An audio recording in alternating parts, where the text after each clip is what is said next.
চারটা চারটা কূপ খননের জন্য প্রস্তাব অনুমোদিত হয়েছে এবং আমরা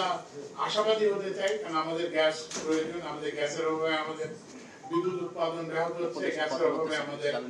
শিল্প কারখানার উৎপাদন ব্যাহত হচ্ছে আমরা চাই যে এই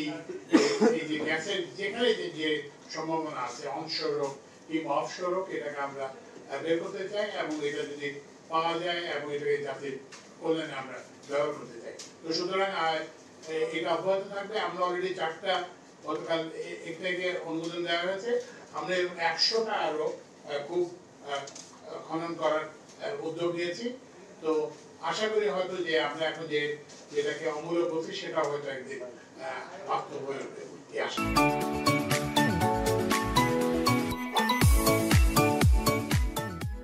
বিদ্যুৎ এবং জ্বালানি খাতে একটা আমি আগেও আপনাদেরকে বলেছি আমাকে ছিলেন এখন প্রতিযোগিতা ছাড়া কাউকে কোনো কাজ দেওয়া হয় কোনো অবস্থাতেই এটা বিদ্যুতে হোক কিংবা গ্যাসে হোক গ্যাস এক্সপ্লোরেশনে হোক গ্যাস ডিস্ট্রিবিউশনে হোক মানে বিদ্যুৎ কি বলে ট্রান্সমিশন হোক যে কোনো জায়গায় কোনো প্রতিযোগিতা ছাড়া উন্মুক্ত প্রতিযোগিতা ছাড়া কোনো ইয়ে দেওয়া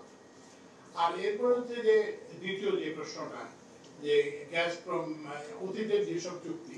হয়েছে সেগুলো নিয়ে তো এটার জন্য আপনারা জানেন যে আমরা একটা জাস্টিস মইনুলকে দিয়ে একটা জাতীয়